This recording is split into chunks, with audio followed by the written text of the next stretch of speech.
हाँ प्रिय विद्यार्थियों, आज का हमारा जो टॉपिक होगा वो है लोकसभा का संगठन या रचना। इस संसद के बारे में हमने पीछे पढ़ा, जिसमें हमने लोकसभा, राज्यसभा, राष्ट्रपति, उपराष्ट्रपति, इनसे मिलकर संसद का निर्माण है। तो सबसे पहले अगर हम संसद की बात करें तो लोकसभा आता है। अब लोकसभा की रचना या जो संगठन है वो किस प्रकार से, लोकसभा जिसे हम प्रथम सदन कहते हैं, निम्न सदन भी कहते हैं, इसको अस्थायी सदन भी कहा जाता है, वह लोकप्रिय सदन भी कहा जाता है। सबसे पहले हम बात करें लोकसभा की सदस्य संख्या की। तो लोकसभा की जो सदस्य संख्या है, तो संवैधानिक, अगर मूल संविधान की हम बात करें, मूल संविधान के अंदर लोकसभा की सदस्य संख्या थी वो 500 निर्धारित की गई थी। लेकिन 1987 के अधिनियम के अनुसार संशोधन करके इसकी जो सदस्य संख्या थी वो 552, या वर्तमान की अगर हम बात करें तो लोकसभा की अधिकतम जो सदस्य संख्या है वो 552 हो सकती है। इनमें से 530 प्लस 20 प्लस 2, 530 सदस्य अधिकतम कहां से आ सकते हैं? लोकसभा राज्यों से चुने जाते हैं, जो जनता के द्वारा चुने जाते हैं। जबकि 20 जो सदस्य हैं वो संघीय जो क्षेत्र हैं उनसे चुने जाते हैं, और 2 सदस्य हैं जो एंग्लो इंडियन समुदाय के होते हैं वो राष्ट्रपति के द्वारा चुने जाते हैं। तो इस प्रकार से लोकसभा की अधिकतम सदस्य संख्या 52 हो सकती है। जबकि वर्तमान की हम बात करें तो हमारी लोकसभा में 545 सदस्य हैं। उनमें से 543 क्या है? निर्वाचित है, जो जनता के द्वारा चुने जाते हैं, चाहे वो राज्यों से आए चाहे वो संघीय क्षेत्रों से आए। जबकि 2 सदस्य हैं वो राष्ट्रपति द्वारा मनोनीत किए जाते हैं। तो अगर निर्वाचित सदस्यों की हम बात करें तो कितने हो गए? 543। जबकि मनोनीत सदस्य कितने हैं? 2। तो इस प्रकार से 545। दूसरा है निर्वाचन की प्रक्रिया। अब लोकसभा के जो सदस्य हैं, ये 545 जो सदस्य हैं, तो इनको कैसे चुना जाता है? अब हम देखें 2 विधियां होती हैं, एक को हम कहते हैं प्रत्यक्ष विधि और एक को हम कहते हैं अप्रत्यक्ष विधि। अब लोकसभा के सदस्यों का जो निर्वाचन है वो किस आधार पर होता है? प्रत्यक्ष विधि के आधार पर होता है। तो लोकसभा के जो सदस्य वो प्रत्यक्ष विधि के आधार पर वयस्क मताधिकार विभाग के अंदर इसको 18 वर्ष रखा गया। 18 वर्ष से अधिक आयु के जो मतदाता हैं वो लोकसभा के सदस्यों का निर्वाचन करते हैं। तीसरी बात है लोकसभा के सदस्यों के लिए योग्यता है। लोकसभा का सदस्य मनोनीत होने के लिए आप में या लोकसभा के जो सदस्य होते हैं उनमें क्या योग्यताएं होनी चाहिए? तो सबसे पहले हम देखें उसके पास भारत की नागरिकता होनी चाहिए, वह भारत का नागरिक होना चाहिए। दूसरी जो चीज है आयु, लोकसभा के जो सदस्य होते हैं उनके लिए 25 वर्ष आयु निर्धारित की गई। 25 वर्ष या उससे ज्यादा आयु है वो उसकी होनी चाहिए।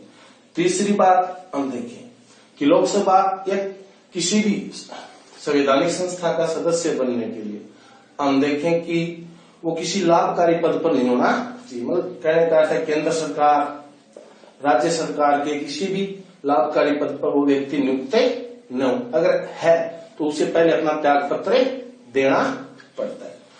चौथी जो बात है तो उसके अनुसार वह व्यक्ति जो पागल है या फिर किसी न्यायालय के द्वारा उसको दिवालिया घोषित किया गया तो वो भी लोकसभा का सदस्य नहीं बने सकता। तो इस प्रकार से मूल रूप से 4 बातें होती है। वो भारत का नागरिक होना चाहिए, उसकी आयु 25 वर्ष या उससे अधिक होनी चाहिए, वो किसी भी केंद्र व राज्य सरकार के लाभकारी पद पर नहीं होना चाहिए, और चौथी बात है वह पागल व दिवालिया घोषित नहीं होना चाहिए। कार्यकाल, अब संविधान के अनुसार हम देखें कार्यकाल वो कितना निर्धारित किया गया है? 5 वर्ष निर्धारित किया गया। संविधान के अनुसार लोकसभा का जो कार्यकाल है वो 5 वर्ष होता है। लेकिन ये 5 वर्ष है, जैसे पीछे हमने पढ़ा लोकसभा क्या है? एक अस्थायी सदन है। अब अस्थायी सदन क्यों है? क्योंकि ये सिर्फ एक संवैधानिक व्यवस्था है। लोकसभा का कार्यकाल है वो 5 वर्ष होगा। लेकिन ये 5 वर्ष है वो निश्चित नहीं होते। क्यों नहीं होते? क्योंकि संविधान का दूसरा जो प्रावधान है भाई, जब अगर लोग संसद के अंदर उसको बहुमत प्राप्त नहीं होता है तो राष्ट्रपति को यह अधिकार है कि वो लोकसभा को समय से पूर्व भी भंग कर सकता है। अगर भारतीय राजनीति की हम बात करें तो अब तक 9 बार ऐसा हो चुका है, 9 बार लोकसभा है वो समय से पूर्व भंग की जा सकती है। तो संवैधानिक अगर बात करें तो 5 वर्ष, लेकिन 5 वर्ष से पहले भी लोकसभा को मंत्रिपरिषद की सलाह पर राष्ट्रपति है वो भंग कर सकता है, और बाद में अब तक ऐसा 9 बार हो चुका है। अधिवेशन, अब लोकसभा के अधिवेशन राष्ट्रपति के द्वारा बुलाए जाते हैं। एक अधिवेशन से दूसरे अधिवेशन के मध्य अधिकतम कितने समय का अंतर हो सकता है? 6 माह का अंतर हो सकता है। 6 माह के अंदर इनका अधिवेशन होना है वो अनिवार्य होता है। तो लोकसभा के अधिवेशन वो राष्ट्रपति अधिवेशन बुलाता है। एक अधिवेशन से दूसरे अधिवेशन के मध्य की जो दूरी होती है वो अधिकतम 6 माह की होती है। अंतिम जो टॉपिक है लोकसभा के पदाधिकारी। अब किसी भी संस्था को चलाने के लिए हमें किसकी आवश्यकता होती है? एक अध्यक्ष व एक उपाध्यक्ष की आवश्यकता होती है।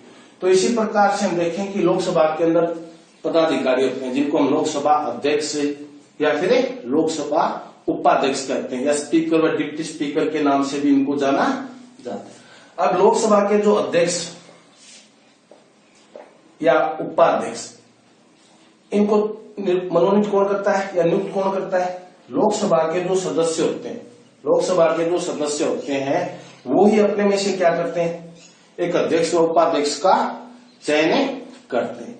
इनका जो कार्यकाल है वो भी क्या है? जिस तरह लोकसभा के सदस्यों का जो कार्यकाल होता है उसी प्रकार से इनका कार्यकाल होता है। अब हम देखें कि इनमें एक अलग व्यवस्था होती है। अध्यक्ष व उपाध्यक्ष को समय से पूर्व हटाने की जो प्रक्रिया है वो कुछ से अलग होती है।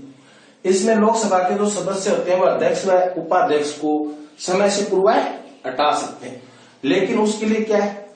14 दिन पहले लोकसभा के अंदर एक प्रस्ताव पारित किया जाता है, उसकी सूचना अध्यक्ष व उपाध्यक्ष को देनी पड़ती। अब उस प्रस्ताव के आधार पर अगर लोकसभा में बहुमत के आधार पर वो प्रस्ताव पारित हो जाता है तो अध्यक्ष व उपाध्यक्ष को समय से पूर्व भी हटाया जा सकता है। तो ये थे लोकसभा की रचना व सदस्य संख्या, निर्वाचन की प्रक्रिया, लोकसभा के सदस्यों के लिए योग्यताएं, कार्यकाल, अधिवेशन और लोकसभा के पदाधिकारी। अब बात आती है लोकसभा जो अध्यक्ष होता है उसके क्या कार्य होते हैं। अब हम देखें कि लोकसभा है तो उसको मूल रूप से कार्रवाई कौन कर रहा है? अध्यक्ष कर रहा है। उसके जो भी अधिवेशन होते हैं, बैठक होती है, उनकी अध्यक्षता कौन करता है? लोकसभा अध्यक्ष करता है। इसी की जिम्मेदारी होती है कि लोकसभा में शांतिपूर्ण तरीके से चले, संवैधानिक जो कायदे कानून है उसके अनुसार उसका संचालन हो। ये कार्य भी अध्यक्ष का होता है।